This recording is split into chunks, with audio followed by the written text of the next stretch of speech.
Memangnya Indonesia mau perang? Indonesia itu dalam rangka melakukan perdamaian. Ya. Dan lagi, kalau kau mau datangkan laskar-laskar FPI-mu ke sana, ngapain juga kau? Pikir otakmu. Memangnya biayanya cukup 100-200 ribu untuk mendatangkan orang-orang ke sana. TV Al-Waha. Hot Inspiration. Assalamualaikum warahmatullahi wabarakatuh. Sedulur TV Al-Waha, dimanapun Anda berada, dari kawasan Sejuk Benua Kerajaan Kecamatan Bojong Kabupaten Tegal Jawa Tengah, inilah channel TV Al-Waha Hot Inspiration. Kembali bersama saya Bahril Ulum dalam segmen acara Sorotan Bahril, menyorot dengan hati, membahas dengan teliti.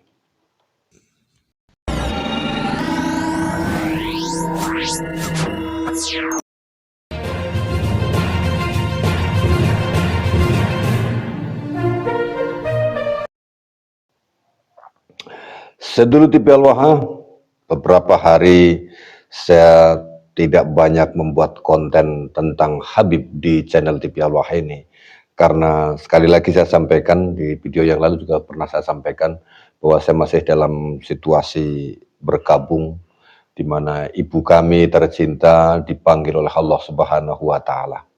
Semoga Allah memberikan husnul khotimah dan menjadikan alam kubur beliau menjadi taman dari taman surganya Allah Subhanahu wa Ta'ala. Mohon doanya sedulur TV Al-Waha. Nah, sedulur TV Al-Waha, kali ini kita akan membahas atau menyoroti apa yang disampaikan oleh orang yang sok hebat. Orang yang sok hebat, saya katakan sok lah, memiliki kekuasaan. Siapa dia? Siapa lagi kalau bukan si Rizik.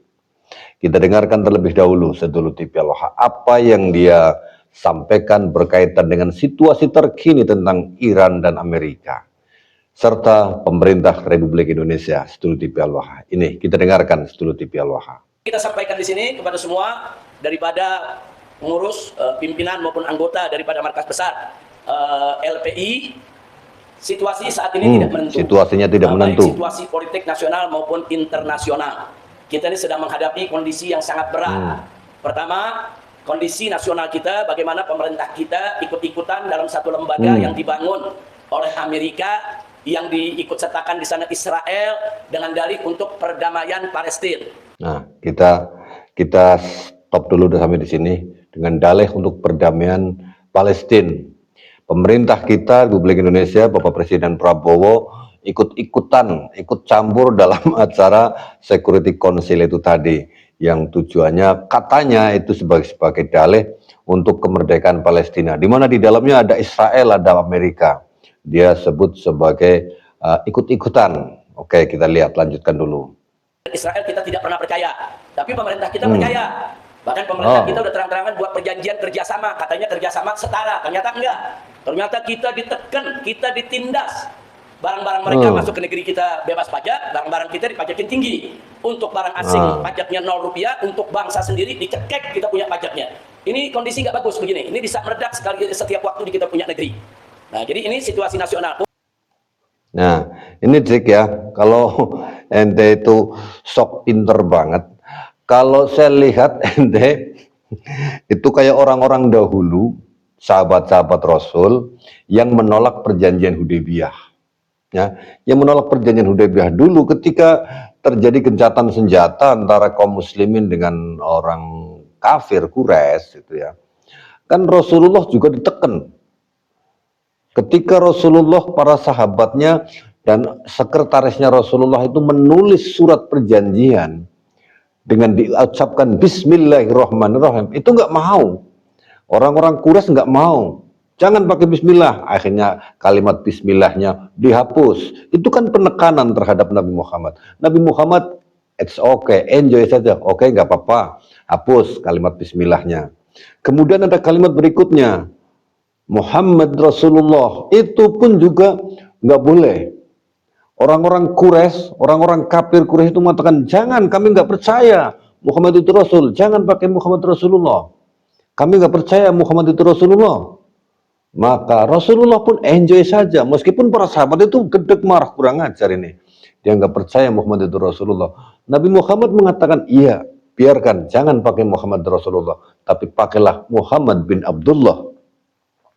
Ini terlihat di perjanjian Hudaybiyah ini, perjanjian gencatan senjata antara kaum kafir Quraisy dengan kaum muslimin, itu terlihat kaum muslimin digencet habis-habisan sama orang kafir Quraisy itu.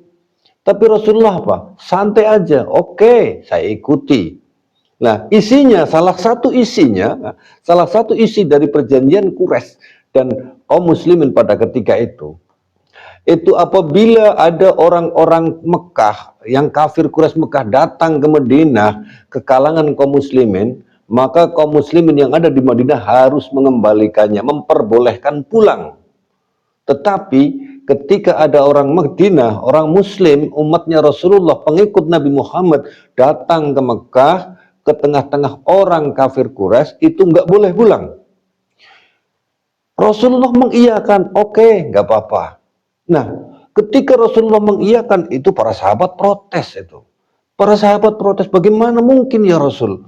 Nanti kalau umat Islam itu datang ke Mekah terus nggak boleh pulang, di sini berkurang dong jumlah umat muslimnya. Dan kemudian ketika umat orang kafir Quraisy datang ke Madinah, ke sini mereka boleh pulang. Ini kan tidak adil. Ini kan penindasan terhadap umat muslim.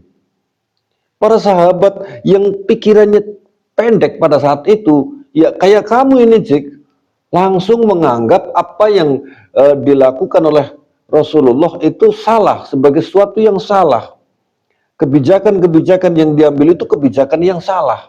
Baru di kemudian hari mereka menyadari bahwa apa yang disetujui, apa yang dilakukan oleh Rasulullah dengan menerima keputusan-keputusan perjanjian itu, ternyata itu adalah sebuah politik yang jitu, politik yang luar biasa yang dilakukan oleh Rasulullah, di mana ketika ada orang muslim datang ke Mekah, mereka setelah sampai di Mekah nggak boleh kembali ke Madinah. Itu adalah satu keuntungan besar. Karena apa? Di sana umat muslim yang tidak boleh lagi kembali kepada kampung halamannya di Madinah, mereka menyebarkan Islam di Mekah. Makin banyaklah Islam di Mekah. Bebas mereka karena nggak boleh pulang ke Madinah. Sementara ketika ada orang Mekah kafir datang ke Madinah, mereka harus kembali lagi, diperbolehkan kembali ke Mekah. Ketika mereka ada di Madinah, mereka diajari Islam sehingga mereka kembali ke Mekah dalam keadaan muslim.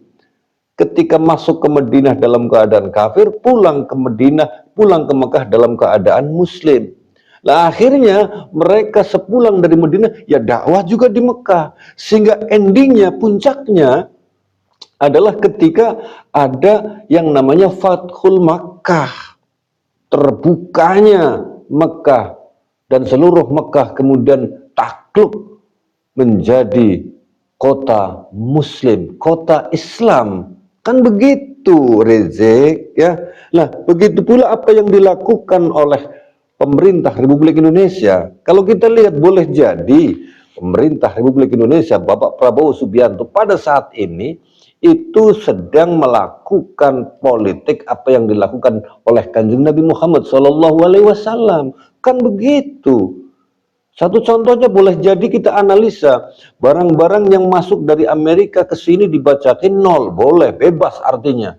Bebas pajak. Sementara barang kita ke sana pajaknya besar. Nggak peduli itu lihat pajaknya besar. Yang penting kan masuk ke sana. Masuk ke sana. Kalau sudah masuk di sana, harga-harga yang ada di sana dari barang-barang kita, barang-barang Indonesia yang di sini murah, di Indonesia murah, dibawa ke Amerika jadi mahal karena pajaknya tinggi. Dengan barang di sana, produk Indonesia itu harganya menjadi tinggi karena pajaknya tinggi, otomatis nilai barang dari Indonesia itu menjadi nilai tingkat tinggi. Begitu, bro. Ya, barang Indonesia yang ada di sana menjadi harganya mahal karena apa? Menjadi barang yang istimewa dengan mahal, padahal karena produk yang menjadikan harganya tingginya mereka sendiri yang majakin terlalu tinggi, kan begitu. Pakai ini, bro. Saya nggak mau bicara masalah ekonomi di sini, ya. Saya nggak mau bahas masalah ekonomi di sini. Paling tidak ada sebuah kesamaan apa yang dilakukan oleh pemerintah Republik Indonesia sebagaimana yang dilakukan oleh Nabi Muhammad SAW dahulu, ya. Ya, Jack, kita lanjutkan apa yang kau bilang. pun udah nggak menentu. Jadi kalau pemerintah kita begitu patuh kepada Amerika, kepada Israel, sangat berbahaya bagi eksistensi umat Islam sebagai penduduk mayoritas di Indonesia. Ya nggak berbahaya, Nah, sekarang Jack. kondisi internasional bagaimana kita lihat? Kau Kita saja lihat yang bagaimana bahaya. Hari ini berita sudah ramai bahwa Sabtu pagi kemarin ini, saudara, kita lihat bahwa serangan brutal yang dilakukan oleh Amerika dan Israel akhirnya, saudara, menyebabkan terbunuhnya pemimpin tertinggi Irak, yaitu Ayatullah Sayyid Ali Khamenei Al-Husaini.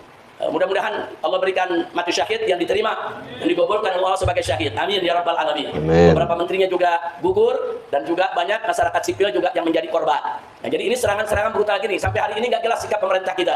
Pemerintah kita kemarin baru muji-muji Amerika, baru dekat-dekat Amerika, baru meluk-meluk Amerika. Kita sudah kasih tahu dari jauh-jauh hari, hati-hati. Ini Presiden Amerika ini jahanam, bajingan, penjahat besar. Nah, kemarin peluk-pelukan, sekarang dia lihat dia bantai umat Islam. Nah, jadi ini kondisi nggak main-main ya, kawan. Belum lagi kita lihat negara-negara Arab semuanya takut sama Amerika. Nah, di mana bukti ketakutannya? Tanah mereka disediakan untuk lapangan militernya Amerika. Jack, kosok gentleman, sok jagoan aja. Kosok jagoan, Jack. Bener-bener, kosok jagoan lah. Dan nggak tahu politik, yang namanya mendukung, yang namanya politik hanya permukaannya saja. Nggak lihat dalamnya. Saya bukan orang ahli politik, tapi paling tidak saya bisa memahami apa yang kau katakan, Jack. Bahwa kau hanya melihat permukaannya saja. Kau hanya melihat permukaannya saja. Sama seperti dulu ketika Gus Dur menjalin kerjasama bilateral dengan Israel, kau juga marah-marah. Kau marah-marah. Hanya melihat permukaan apa yang dilakukan oleh Gus Dur. Dengan bekerja sama dengan menjalin hubungan bilateral dengan Israel, langsung kau anggap Gus Dur ini. Macam-macam. Padahal kau tidak mengetahui esensi atau tujuan utama yang diinginkan oleh Presiden Gus Dur ketika itu. Kau terlalu naif, kau terlalu bodoh dalam melihat situasi politik, Jack. Hanya melihat permukaan, langsung kau bikin pernyataan. Ya. Padahal kalau dilihat, Gus Dur begitu menjalin kerjasama dengan Israel, apakah terdengar Israel melakukan genosida terhadap bangsa Palestina? Kan itu untuk meredam. Udah, saya nggak mau bicara panjang tentang politik. Kita lanjutkan saja. Nah, di mana bukti ketakutannya? Tanah mereka disediakan untuk lapangan militernya Amerika. Mereka nggak mau dihantam oleh Iran. Iran ngancam, kalau Amerika menggunakan tanah kalian sebagai markas, kami akan hantam. Bukan kami serang negeri kalian, tapi di situ ada markasnya Amerika. Nah, sekarang negara-negara Arab marah, kenapa Iran menyerang kami? Ya kalau nggak mau diserang, jangan sediakan tanah buat Amerika. Ini fakta. Sekarang negara-negara Arabnya takut, negara-negara Arabnya tengkurap. Saudara, minimal Indonesia kalau masih takut lawan Amerika, ya diam, nggak usah muji Amerika. Nggak usah ikut-ikutan di barisan Amerika, saudara. Kita nanti bisa jadi pengkhianat perjuangan Islam. Nah, akhirnya dalam kesempatan ini saya hanya ingin menyampaikan dan mengatakan, sudah waktunya sekarang juga Bapak Presiden kita Prabowo keluar dari BOP. Keluar dan board of peace. Jangan mau diperbudak Amerika, jangan mau ditindas Amerika, jangan mau Anda bermanis-manis dengan Amerika. Presiden Amerika ini jahanam, penjahat besar. Jangan keluar dari box sekarang juga. Jaga harkat martabat bangsa Indonesia, jaga TNI kita jangan sampai jadi pengkhianat. 10.000 tentara kita mau dikirim ke Gaza, saudara. Kalau sekedar diri di perbatasan memisahkan Israel dengan Palestina, tidak ada masalah. Tapi jangan lupa bahwa board of peace yang dibangun oleh Trump, tujuan tentara itu dikirim ke Gaza, satu, supaya tentara Israel mundur. Ya, Israel tentu dengan senang hati akan mundur, saudara. Tapi ada syarat kedua yang berbahaya, melucuti mujahidin, termasuk Hamas. Dan Hamas sudah memberikan pernyataan, kalau tentara Indonesia mau datang silakan, mau jaga perbatasan silakan, mereka berterima kasih. Tapi kalau mau melucuti kami, mereka akan lawan. Nah, sekarang bayangkan kalau besok Hamas perang sama TNI, mau ditaruh mana di muka kita semua, bikin malu. Maka itu kita tolak, kita minta kepada Bapak Presiden kita yang kita hormati, segera Indonesia keluar dari BOP, batalkan, jangan kirim tentara kita ke sana untuk melucuti Hamas, kecuali kalau TNI dikirim ke sana untuk memerdekakan Palestina, untuk usir Israel. Nah, kalau itu yang dilakukan oleh pemerintah, kita dukung. Bahkan kita kumpulkan pemuda-pemuda kita, laskar FPI semua se-Indonesia kita kirim, sudah. Tapi kalau di sana buat melucuti senjata Hamas dan lain sebagainya, bikin malu. Dan ini menjadi pengkhianatan terhadap konstitusi kita dan pengkhianatan terhadap perjuangan Islam. Itu aja yang kita mau sampaikan ya, Pak. Sik. Kok sok jago banget, Jack. Sok cerdas kamu meneliti situasi politik hari ini. Bener-bener, kau sok cerdas, Kak. Dan apa yang kau analisa itu, Masya Allah, dangkal banget kalau menurut saya. Dangkal, terlalu dangkal, Jack. Terlalu dangkal. Dan kau melihat situasi politik hari ini seperti itu. Memangnya Indonesia mau perang. Indonesia itu dalam rangka melakukan perdamaian. Ya. Dan lagi, kalau kau mau datangkan laskar-laskar FPI-mu ke sana, ngapain juga kau? Pikir otakmu.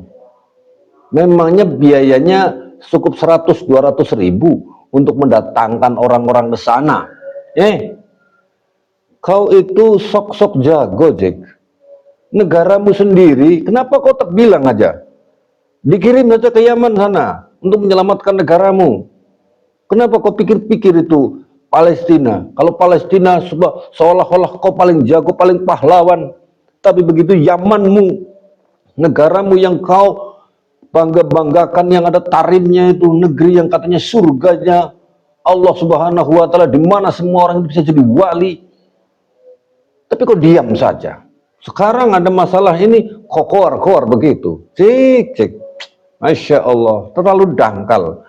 Rasanya terlalu panjang kalau saya bahas masalah ini. Intinya, kalau kau minta bahwa TNI, bahkan kamu akan mengajak anggota FPI di sana, bawa ke sana, mikir loh, berapa biaya yang dibutuhkan loh.